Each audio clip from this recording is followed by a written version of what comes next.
Num tempo distante, Deus habitava em um mundo informe e envolto em trevas. Ele pairava sobre as águas imperiais, e num momento sublime, Deus proferiu as palavras que ecoam eternamente e haja luz.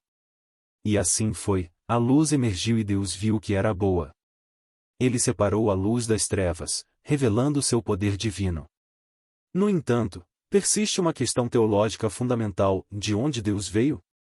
Quando o céu e a terra não passavam de uma promessa, quando a escuridão reinava sobre um vazio sem forma, Deus já existia majestosamente, habitando sozinho em sua grandeza divina. Ele trouxe a luz das trevas, trouxe ordem do caos e criou um cosmos a partir da confusão. Mas a pergunta incessante permanece: e de onde Deus veio? Alguns afirmam que Deus criou a Terra há 6.000 anos em apenas 6 dias. No entanto, para ser filosoficamente consistente e honesto, surge a questão: em de onde Deus veio? Além disso, uma vez que entendemos a origem de Deus, como podemos compreender a influência de uma força espiritual em um universo material? Se acreditasse que Deus criou o universo, a lógica nos leva a questionar quem criou Deus, e assim começa o ciclo interminável de perguntas. A busca pela verdade se estende até o infinito, desafiando nossas mentes e nos levando a questionar as profundezas do desconhecido. Vamos nos aprofundar na pergunta: quem criou Deus? Quando fazemos essa pergunta, nos deparamos imediatamente com a ideia de um Deus criado, o que é intrigante. Esta investigação em si ilustra um ponto crucial: a crença em Deus como Criador é fundamental para o nosso entendimento. No entanto, esta questão é intrigante porque nos leva a considerar uma explicação mais plausível na impossibilidade de algo surgir do nada.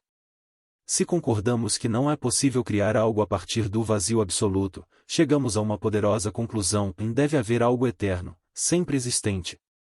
Caso contrário, estaríamos presos a um vazio eterno. Todos nós, de alguma forma, somos forçados a acreditar que algo sempre existiu. Esta é a única explicação lógica, pois se aceitarmos que nada pode surgir do nada, então tanto você quanto eu, que estamos aqui discutindo, somos algo, e esse algo deve ter existido para sempre. A ideia de algo eterno e sempre presente é a chave para entender o enigma da criação.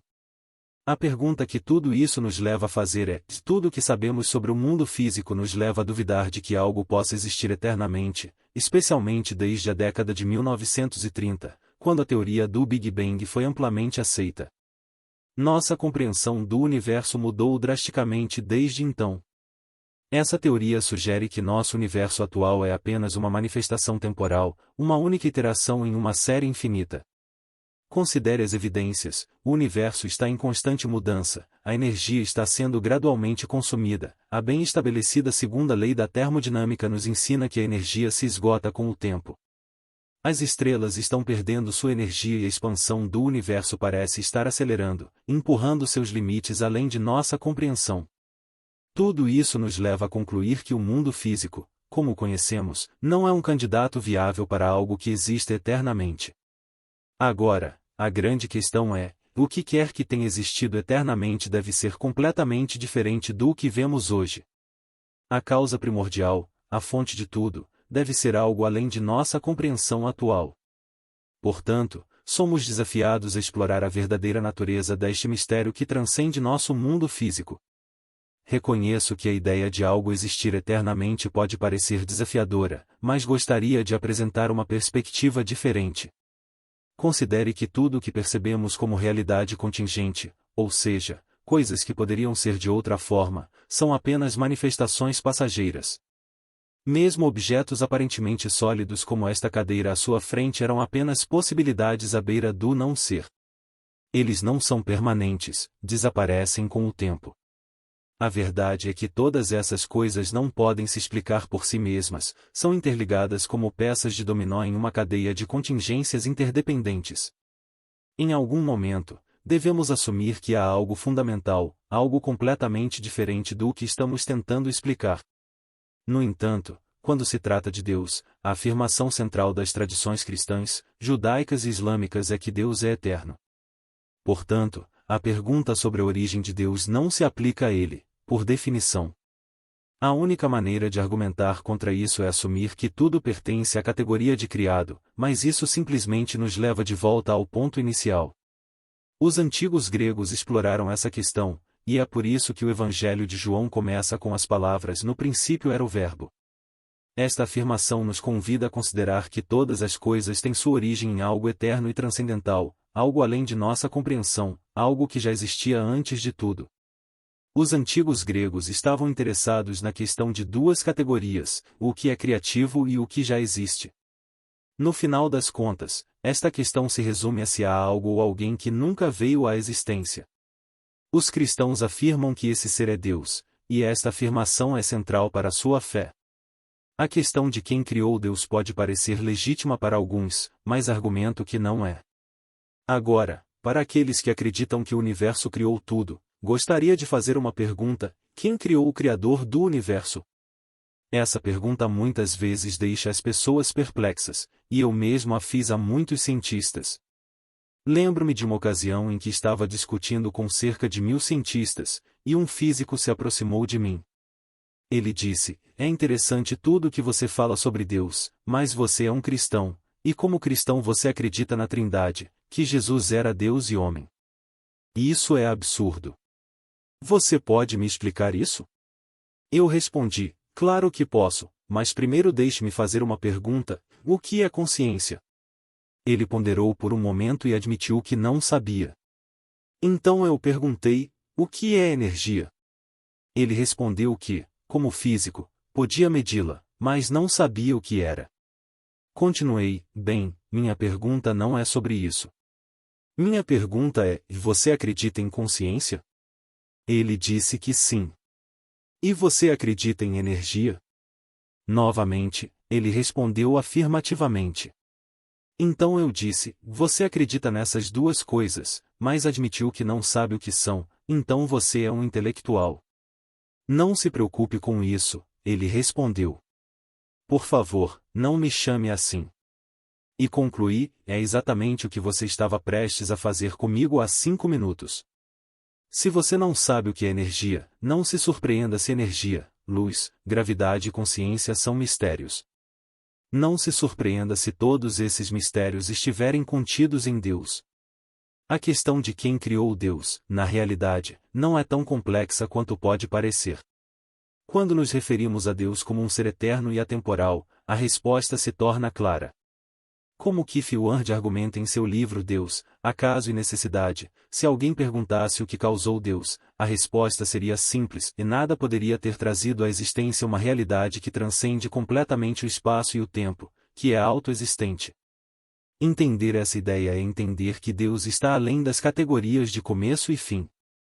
Qualquer coisa que comece a existir precisa de uma causa, não pode surgir do nada. No entanto, algo que seja eterno e atemporal não se encaixa nessa premissa inicial, não precisa de uma causa.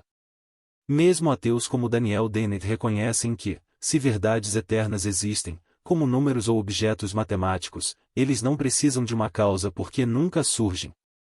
O conceito de Deus é precisamente o conceito de um ser eterno e autoexistente, uma necessidade primordial. Portanto, a resposta é simples: Deus não tem causa porque ele é autoexistente. Nossa definição de Deus é o Criador não criado do universo, que transcende todas as limitações de tempo e espaço. A questão de quem criou o Criador não criado é como perguntar sobre o som do silêncio ou o que o vazio faz. O que estou tentando ilustrar é que há uma definição de silêncio que nos impede de fazer tal pergunta. Da mesma forma, quando questionamos quem criou o Criador não criado do universo, estamos seguindo uma linha de raciocínio que não se aplica a ele.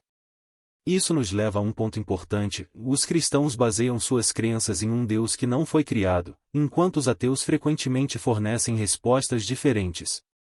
Como ex-ateu, eu também costumava acreditar em um Criador não criado, embora minha compreensão fosse diferente. Talvez considerasse a ideia de um gerador de multiverso ou algum ambiente quântico no qual universos surgem espontaneamente. Independentemente do que fosse, a ideia era que o universo não foi criado. Portanto, em última análise, todos acreditam na existência de um Criador não criado. O que gostaria de pedir é que você continue a história desde o início do universo até o impacto do Espírito de Deus na matéria material. Considerando que todos nós temos essa crença em um Criador não criado, talvez a questão essencial seja como esse Criador se relaciona com nosso contínuo de tempo, espaço e matéria, conhecido como contínuo. Aqui está o cerne da questão: todos esses elementos, tempo, espaço e matéria, devem ter surgido ao mesmo tempo. Se houvesse espaço, mas não tempo, onde você o colocaria? E se houvesse matéria no espaço, mas não tempo, quando você a colocaria? Não é possível separar tempo, espaço e matéria, eles devem coexistir. A Bíblia aborda essa questão de forma concisa em apenas 10 palavras. No princípio, Deus criou os céus, o espaço, e a terra, a matéria. Portanto, tempo e espaço foram criados juntamente com a matéria. Esses três elementos formam uma trindade essencial: o tempo abrange o passado, presente e futuro, o espaço tem comprimento, largura e altura, a matéria existe nos estados de gás, líquido e sólido. Essa trindade da trindade foi criada instantaneamente, e o Deus que os criou deve estar além deles, transcendendo todas as limitações temporais. Se Deus estivesse sujeito ao tempo, ele não seria verdadeiramente Deus, pois estaria restrito por sua própria criação. O criador deste computador não está preso dentro do computador manipulando números na tela. Da mesma forma, o Deus que criou este universo não está limitado por ele, ele está além, acima e através do universo, não sendo afetado por ele. Agora, quando se trata da afirmação de Dan de que uma força espiritual não pode ter nenhum efeito sobre um corpo material, isso levanta algumas questões intrigantes. Como explicamos emoções, amor, ódio, inveja, ciúmes e racionalidade se nosso cérebro é apenas uma coleção aleatória de produtos químicos formados ao longo de bilhões de anos? Como podemos confiar em nossos próprios processos de raciocínio e em nossas percepções do que é certo? Lembro-me de ter perguntado antes de onde Deus veio, e essa pergunta assume que Deus é limitado, um limite que não é o caso. O Deus que admiro não está restrito pelo tempo e pelo espaço, mesmo que eu tente enquadrá-lo em minha mente, em meu cérebro tridimensional, ele ainda seria digno de adoração. Isso é o que me fascina, e ele está além da compreensão, e é por isso que o adoro. Isso me lembra das palavras do Salmo 139, para onde eu poderia ir para escapar de ti? Se subisse aos céus, lá estarias, se descesse às profundezas, lá estarias também. Isso significa que Deus não está limitado por nenhum lugar ou forma, sua presença é onipresente e transcende todos os limites. Então, ele veio do nada? Fiz esta afirmação em uma reunião em Detroit algum tempo atrás, e um matemático se aproximou de mim e disse: Reverendo, sejamos racionais sobre essa questão que você está discutindo esta noite, dizendo que Deus veio do nada simplesmente não faz sentido. Sejamos razoáveis. Respondi: tudo bem, vamos ser racionais. A razão pela qual Deus veio do nada é que não havia lugar de onde ele pudesse vir ou onde se fixar. Ele não emergiu de lugar algum, e a razão pela qual ele teve que se sustentar no nada é que não havia lugar para ele se sustentar. Ele estendeu a mão quando não havia nada para segurar e colocou algo onde não havia nada para colocar. Ele disse para ficar lá. Se você olhar para o livro de Gênesis, no capítulo 1, versículos 26 e 27, verá que ele pendurou este mundo no nada e se sustentou no nada. Ele pegou o martelo de sua própria vontade e pegou o bigorna de sua onipotência. Faíscas voaram, e ele as capturou nas pontas dos dedos e as lançou ao espaço, adornando os céus com estrelas, e ninguém disse uma palavra. Ninguém contestou, não havia ninguém para contestar. Então, Deus mesmo disse: e isso é bom, e deu a Cristo um nome acima de todo nome, para que ao nome de Jesus se dobre todo o joelho no céu, na terra e debaixo da terra, e toda língua confesse que Jesus Cristo é o Senhor, para a glória de Deus Pai. Quero enfatizar o seguinte ponto: e as perguntas sobre a origem de Deus e a natureza da criação são questões profundas que têm intrigado a humanidade ao longo da história. Independentemente das crenças individuais, uma coisa é clara: e nossa capacidade de entender a verdade sobre Deus e o universo é limitada. A ideia de um Criador não criado, um Deus além do tempo, espaço e matéria, desafia nossa compreensão, mas também nos lembra da grandiosidade do desconhecido.